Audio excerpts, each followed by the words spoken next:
Hello student, I am lecturer Deepak Ashok Davre from Jagruti Junior College, Department of Physics.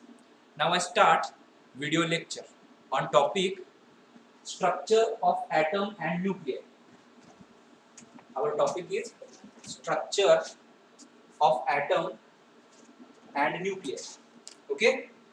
In that topic we have to study different atomic theories proposed by different scientists. म्हणजेच या topic मध्ये आपल्याला काय study करायचं आहे तर वेगवेगळ्या सायंटिस्टनी दिलेल्या वेगवेगळ्या ॲटॉमिक थिअरीज आपल्याला स्टडी करायच्या. ओके, मग मग कोणकोणत्या सायंटिस्टने आपल्याला ॲटॉमिक थिअरीज दिल्या? तर पहिल्यांदा आहे ग्रीक सायंटिस्ट ल्युकिपस आणि डेमोक्रिटस. त्यानंतर जी थिअरी दिली होती त्या सायंटिस्टचं नाव आहे डाल्टन. आणि त्याच्यानंतर आणखीन एक थिअरी या टॉपिक मध्ये आपल्याला स्टडी करायची आहे. त्या थिअरीचं नाव आहे Thomson atomic model. In short, in that topic we have to study different atomic theories proposed by different scientists. म्हणजेच ॲटॉमिक मॉडेलच्या झालेल्या डेव्हलपमेंट या टॉपिक मध्ये आपल्याला स्टडी करायचे आहे. ओके, तर पहिल्यांदा ल्युसिफस आणि डेमोक्रिटस हे दोघे ग्रीक फिलॉसॉफर होते. Both are the Greek philosopher. In 5th century they first introduced the atom. According to them, atom is a indivisible part of the matter. Once again I repeat, according to them atom is a indivisible part of the matter. म्हणजे काय? आता हे explain करण्यासाठी आपण एक example घेऊया. जर मी हा चॉकला घेतलं, या चॉकला मी दोन पार्ट मध्ये मी कट केलं, म्हणजे दोन पार्ट मध्ये मी डिवाइड केलं. परत मी ह्या चॉकला परत एकदा डिवाइड केलं. अशी ही प्रोसेस जर मी कंटिन्यू करत गेलो, मला एक असा शेवटी एक पार्टिकल मिळेल. शेवटी मला एक असा पार्टिकल मिळेल जो मला डिवाइड करता येणार नाही, म्हणजे मला स्प्लिट करता येणार नाही. त्या पार्टिकलला त्यांनी नाव दिलं ॲटम.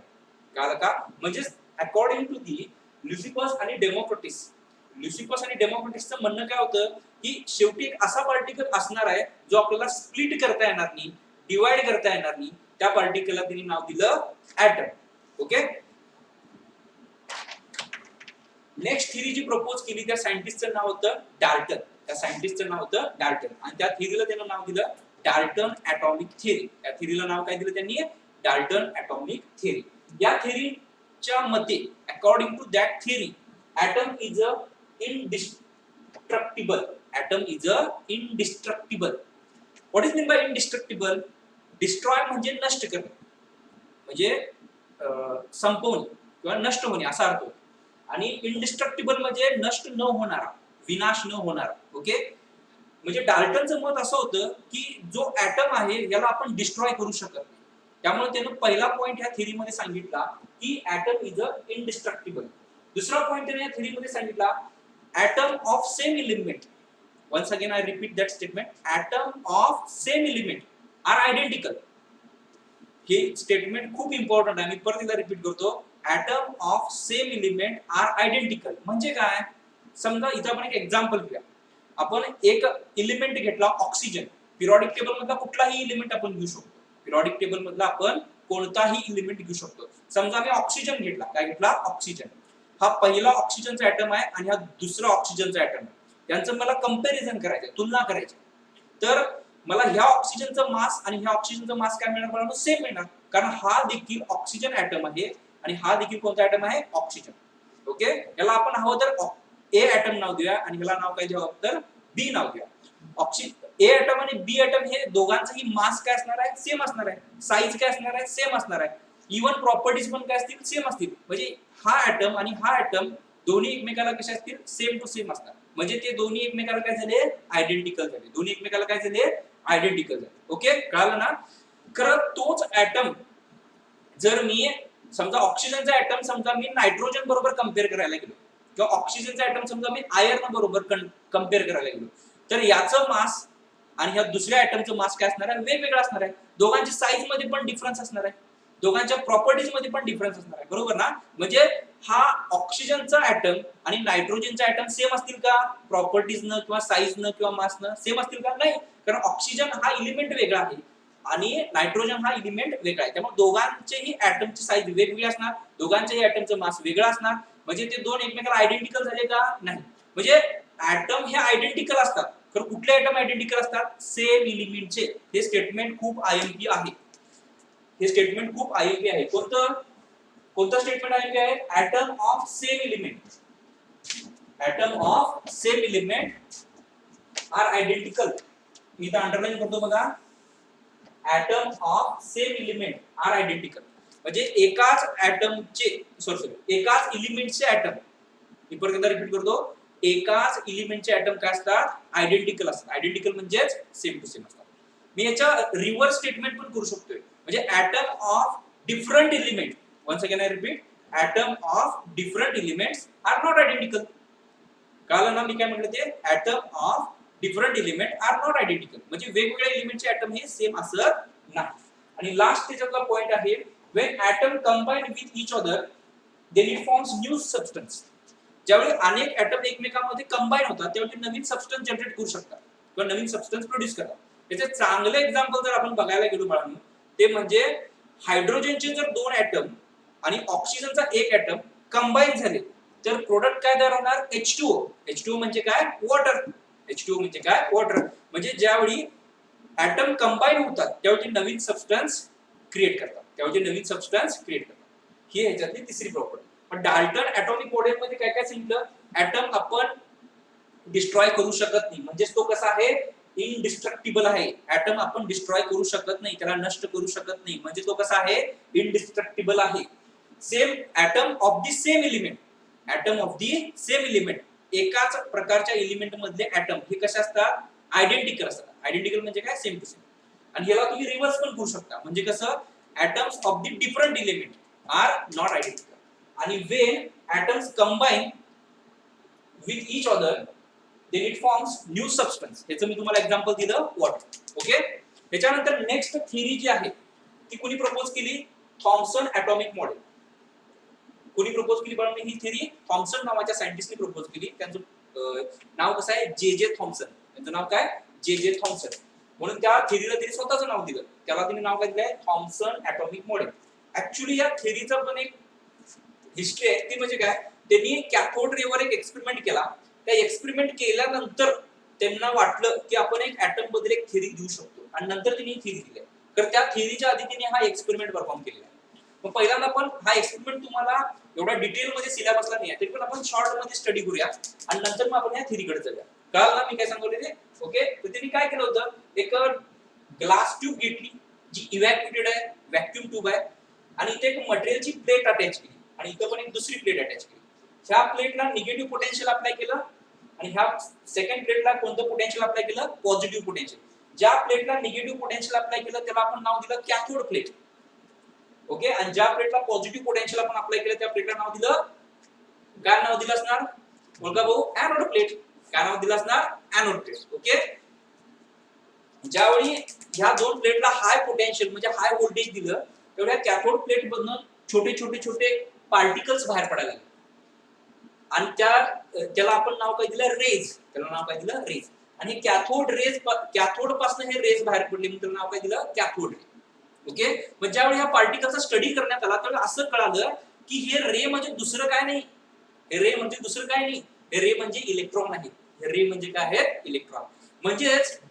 म्हणजेच थॉमसनला एक गोष्ट कळाली होती की हे मटेरियल जो आहे, ही जी प्लेट आहे ना, ही प्लेट ऍटम पासून बनलेली आहे. ही प्लेट कशापासून बनलेली आहे? ऍटम पासून. आणि ह्या ऍटम मधनं काय बाहेर पडाले? या ऍटम मधनं काय बाहेर पडाले? इलेक्ट्रॉन्स बाहेर पडाले. आणि इलेक्ट्रॉन्सच्या रेला त्यानं नाव काय दिलं? Cathode ray.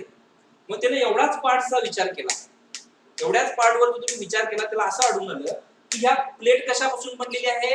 ऍटम पासून. आणि या ऍटम मधनं काय बाहेर पडाले? इलेक्ट्रॉन. बरोबर ना? आणि इलेक्ट्रॉन कुठला चार्ज असतोय? मायनस चार्ज म्हणजेच निगेटिव्ह चार्ज असतो. बरोबर ना? म्हणजेच ऍटम मध्ये निगेटिव्ह चार्ज असणार असा त्यांना यायला लागला.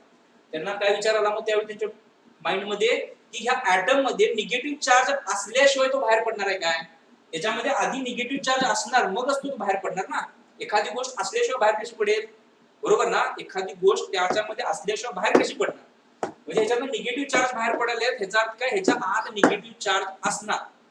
आणि इथं पहिल्यांदा ऍटम मध्ये इलेक्ट्रॉन असतो याची डिस्कव्हरी केली आहे. ती कुणी केली? J Thomson. Who discovered the electron? हा महत्वाचा प्रश्न आहे. Who discovered the electron? J J Thompson. नाव काय लक्षात ठेवायचं, जे J Thompson discover the electron. आणि ह्या एक्सपेरिमेंटच्या आधारावर तिने जी थेअरी दिली त्या थेअरीला नाव काय दिलं बाळांनो, थॉम्सन ॲटॉमिक मॉडेल. आणि ह्या मॉडेलमध्ये काय काय सांगितलं ते आता आपण डिटेल मध्ये एक्सप्लेन करणार आहोत. कळलं का नक्की? तर या according to the Thomson atomic model, Thomson atomic model काय सांगतं, तर ॲटम हा एक सॉलिड स्फिअर आहे. थॉम्सन ॲटॉमिक मॉडेल काय सांगतं बाळांनो, ॲटम हा एक सॉलिड स्फिअर आहे. Okay, just like that. असा एक तो सॉलिड स्फिअर आहे. ॲटम काय बाळांनो, एक सॉलिड स्फिअर आहे. ॲटम हा एक सॉलिड स्फिअर. ओके, या सॉलिड स्फिअर मध्ये युनिफॉर्मली पॉझिटिव्ह चार्जेस आणि निगेटिव्हली चार्जेस डिस्ट्रीब्यूट केलेले आहेत, असं त्यांनी या थेअरी मध्ये सांगितलं. आणि ज्यावेळी ॲटम मध्ये इलेक्ट्रॉन बाहेर पडतो त्यावेळी हे इलेक्ट्रॉन बाहेर पडतात असं त्यांना वाटलं. हे इलेक्ट्रॉन काय करतात बाळांनो, आउटसाइडला बाहेर पडत असतील असं त्यांना वाटलं त्यावेळी. ओके, हे बघा हा इलेक्ट्रॉन बाळांनो बाहेर पडत असेल, हा इलेक्ट्रॉन याच्यातला बाहेर पडत असेल. ओके, म्हणजे त्यांनी या थेअरी मध्ये पहिल्यांदा काय सांगितलं, this theory says atom is a solid sphere. In that sphere the uniform positive charges in which electrons are embedded. म्हणजे ह्या स्फिअर मध्ये इलेक्ट्रॉन्स काय केलेत बाळांनो, एम्बेडेड म्हणजे इन्सर्ट केलेले आहेत. ओके, आणि त्याच्या सराउंडिंगला कुठले चार्जेस असणार आहेत, पॉझिटिव्ह चार्जेस. मग तुम्ही मला सांगा याच्यावर चार्ज किती असणार आहे, कारण हा निगेटिव्ह चार्ज ह्या पॉझिटिव्ह चार्ज बरोबर काय होणार, कॅन्सल होणार. हा निगेटिव्ह चार्ज ह्या पॉझिटिव्ह चार्ज बरोबर काय होणार आहे, कॅन्सल होणार आहे. हा निगेटिव्ह चार्ज ह्या पॉझिटिव्ह चार्ज बरोबर कॅन्सल होणार. म्हणजे प्रत्येक निगेटिव्ह चार्ज त्या पॉझिटिव्ह चार्ज बरोबर काय होणार आहे, कॅन्सल होणार. मग शेवटी नेट चार्ज किती आला ह्या ॲटमवर, 0 आला. नेट चार्ज किती आला, 0. कारण every negative charge cancel with the every positive charge. That's why net charge on that sphere, this sphere is nothing but the atom. This sphere is nothing but the atom. So what is the net charge in that sphere or in that atom?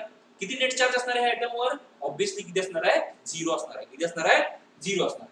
मग ह्या theory मध्ये लागणारे points किंवा theory मध्ये सांगितलेले points आता आपण म्हणजे एक एक बघत जाऊया. पहिला पॉइंट त्यांनी सांगितला किंवा तुम्ही म्हणू शकता थेअरी बद्दल, ॲटम म्हणजे काय, एक सॉलिड स्फिअर आहे. Atom is nothing but the a solid sphere. ज्याच्यामध्ये पॉझिटिव्हली चार्ज आणि निगेटिव्हली चार्ज युनिफॉर्मली डिस्ट्रीब्यूट केले आहे. ज्याच्यामध्ये पॉझिटिव्हली चार्ज आणि निगेटिव्हली चार्ज काय बाळांनो, युनिफॉर्मली डिस्ट्रीब्यूट केलेले आहे. Okay, total number of positive charges, जेवढे पॉझिटिव्ह चार्जेस असतील तेवढेच निगेटिव्ह चार्जेस असणार. The total number of positive charges equal to the total number of negative charges. Due to that reason, या कारणामुळे ॲटम वर net charge किती असणार आहे बाळांनो, 0 असणार आहे. ॲटम वर नेट चार्ज किती असणार आहे, 0 असणार आहे. ओके, आणि ह्याच्यात एक महत्त्वाची गोष्ट त्यांनी सांगितली की हे जे इलेक्ट्रॉन आहेत त्यांचं मास खूप लहान आहे. The mass of the electron is very very less. The mass of the electron is very very less and this electron can emit from the atom. हा इलेक्ट्रॉनच फक्त आणि फक्त आउटसाइडला बाहेर पडू शकतोय. पॉझिटिव्ह चार्ज बाहेर पडणार नाही ॲटम मध्ये. पॉझिटिव्ह चार्ज इमिट होऊ शकत नाही. Which charge is emitted by that atom, कोणता चार्ज तो बाहेर टाकू शकतो, ओन्ली इलेक्ट्रॉन. म्हणजे कुठला, ओन्ली निगेटिव्ह चार्ज तो बाहेर टाकू शकतो ॲटम. पॉझिटिव्ह चार्ज इमिट करता येत नाही असं त्यांनी या थेअरी मध्ये सांगितलं. कळलं? आणि ह्याला रेफरन्स कुठला दिला, ह्या एक्सपेरिमेंटचा दिला. म्हणजे ह्याच्यात नाही इलेक्ट्रॉन जे बाहेर पडले ना ते अशा पद्धतीने बाहेर पडले असेल, अशा पद्धतीने बाहेर पडले असतील असं त्यांना वाटलं होतं. कळलं का नक्की? परत आपण ह्या थॉम्सन ॲटॉमिक मॉडेलचं समरी बघणार आहोत. याच्यामध्ये त्याला काय सांगितलं, ॲटम हा एक सॉलिड स्फिअर आहे ज्याच्यामध्ये पॉझिटिव्हली चार्ज आणि निगेटिव्हली चार्ज काय केलेत, युनिफॉर्मली डिस्ट्रीब्यूट केलेले आहेत. आणि निगेटिव्हली चार्ज त्याच्यामध्ये काय केलं, एम्बेडेड केलेत म्हणजे असे इन्सर्ट केलेले आहेत. ओके, दुसरं काय सांगितलं, total number of positive charges equal to total number of negative charges. जेवढे पॉझिटिव्ह चार्ज असणार आहेत तेवढेच निगेटिव्ह चार्जेस असणार आहेत. म्हणजे नेट चार्ज ॲटमवर किती असणार आहे, 0 असणार आहे. Only negative charge can emit, only negative charge can emit from the atom. Atom मधून कुठला चार्ज बाहेर पडू शकतो, फक्त आणि फक्त निगेटिव्ह चार्ज बाहेर पडू शकतो. या ॲटॉमिक थेअरीला, थॉम्सन ॲटॉमिक थेअरीला दुसरं एक नाव आहे प्लम पुडिंग मॉडेल. दुसरं एक नाव काय दिले बाळांनो, plum pudding model. Plum pudding model म्हणजे काय, तर समजा बाळांनो आपण एखादा वॉटरमेलन घेतला. वॉटरमेलन म्हणजे काय, कलिंगड. त्या कलिंगड मध्ये जर आपण असं कट केलं त्या कलिंगडला तर आपल्याला असा पोर्शन दिसेल, बरोबर ना, असा पोर्शन दिसणार आहे. याच्यामध्ये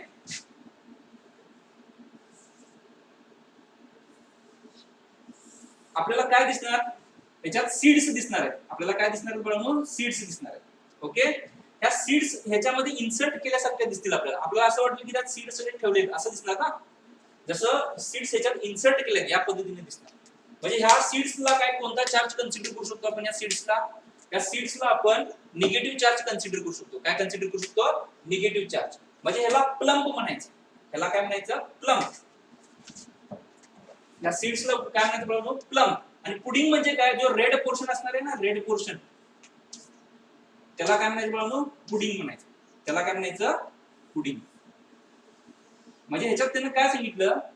जो रेड पोर्शन असणार आहे ना, रेड पोर्शन, हा पॉझिटिव्हली चार्ज असणार आहे. हा कोणता चार्ज असणार आहे? Positively charge.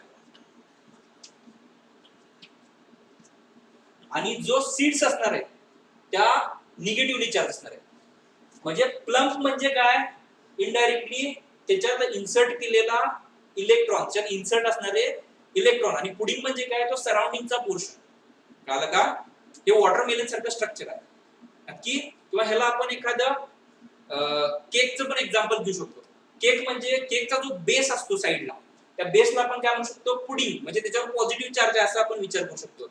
आणि त्याच्यावर असणाऱ्या चेरीज आपण काय कन्सिडर करू शकतो? त्याला इलेक्ट्रॉन कन्सिडर करू शकतो. त्याला काय कन्सिडर करू शकतो? इलेक्ट्रॉन. त्याला आपण हवं तर काय म्हणू शकतो? पुडिंग. म्हणून त्याला नाव काय दिलं? प्लम पुडिंग मॉडेल पण म्हणलेलं आहे. हे एक्झाम्पल काय लिहायची गरज नाही, हे फक्त ऍडिशनल माहितीसाठी दिलेलं आहे. कळलं? त्याला तुम्ही वॉटरमेलनचं पण एक्झाम्पल घेऊ शकता. ओके. थोडक्यात या थेरी मध्ये विचारलं तर काय लिहावं लागेल तुम्हाला?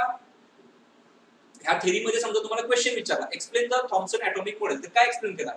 It is a solid sphere. Atom is a solid sphere. त्याच्यानंतर काय एक्सप्लेन करणार? The positively charged and negatively charged are uniformly distributed. नंतर काय सांगणार? The total number of positive charge equal to the total number of negative charge. आणि त्यानंतर काय सांगणार बाळांनो? Only electron can outcome from the nucleus. Only electron can outcome from the atom. Atom मधून बाहेर कोण पडणार? फक्त आणि फक्त इलेक्ट्रॉनच. पॉझिटिव्ह चार्ज बाहेर पडायला अलाउड केलेलं नाही या थेरीमध्ये. ओके. आता या थेरीचा ड्रॉबॅक काय सांगा आणि या थेरीचा प्लस पॉइंट काय सांगा? या थेरीचा ड्रॉबॅक आणि प्लस पॉइंट आपण जरासं डिस्कस करूया. या थेरीमध्ये करेक्ट गोष्ट कोणती सांगितली माहिती आहे? या थेरीमध्ये एक महत्त्वाची गोष्ट एकदम ॲक्युरेट सांगितली, ती म्हणजे ॲटम हा न्यूट्रल आहे. ही करेक्ट गोष्ट या थेरीमध्ये सांगितली आहे. ॲटमवर चार्ज कुठलाही नसतो, कारण total number of positive charge equal to the total number of negative charge. Okay. So ह्या थेरीचे ॲडव्हांटेजेस काय, फायदे काय? या थेरीमध्ये ॲटमचा जो चार्ज सांगितला बाळांनो, न्यूट्रल आहे, तो करेक्ट सांगितला. आणि total number of positive charges equal to total number of negative charges, हे देखील करेक्ट सांगितलं. ओके. अजून काय सांगितलं याच्यामध्ये? तर ह्या थेरीमध्ये इलेक्ट्रॉनची डिस्कवरी झालेली आहे. किंवा जे थॉम्सननी एक महत्त्वाची गोष्ट सांगितली की ॲटम मध्ये इलेक्ट्रॉन आहे. Atom consist electron.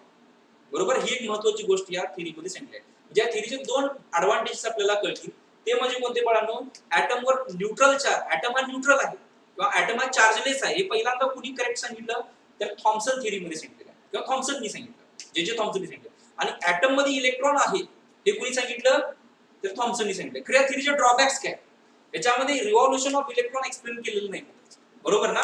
याच्यामध्ये न्यूक्लियसचा रेफरन्स कुठंच येत नाही किंवा न्यूक्लियसचा संदर्भ कुठंच येत नाही की ॲटम मध्ये न्यूक्लियस आहे आणि त्याच्यामध्ये इलेक्ट्रॉन फिरतात. न्यूक्लियस हा शब्द पण याच्यात येत नाही. म्हणजे ह्या थेरीमध्ये न्यूक्लियसचं एक्सप्लेनेशन आपल्याला मिळत नाही. ओके. आणि ह्याच्यामध्ये स्पेक्ट्रम म्हणजे एखाद्या मटेरियल मध्ये लाईट का इमिट होते त्याचं एक्सप्लेनेशन आपल्याला याच्यात मिळत नाही. So what are the advantages of that theory? Advantages म्हणजे फायदे काय सांगावं घ्या? दिस थेरी एक्सप्लेन काय एक्सप्लेन करते ही थेरी? काय एक्सप्लेन करणार? विचार करा. तर या थेरीमध्ये काय एक्सप्लेन केलंय बाळांनो? की करेक्ट गोष्ट कोणती याच्यामध्ये? ॲटम हा चार्जलेस आहे, ही सगळ्यात महत्त्वाची गोष्ट. आणि दुसरी कोणती सांगा? दुसरी म्हणजे डिस्कवरी ऑफ इलेक्ट्रॉन किंवा ॲटम कन्सिस्ट इलेक्ट्रॉन. ओके. आणि ह्याचे ड्रॉबॅक्स काय? This theory cannot explain the nucleus explain केलेलं नाही, ॲटॉमिक स्पेक्ट्रम देखील एक्सप्लेन केलेला नाही. ओके. ठीक आहे.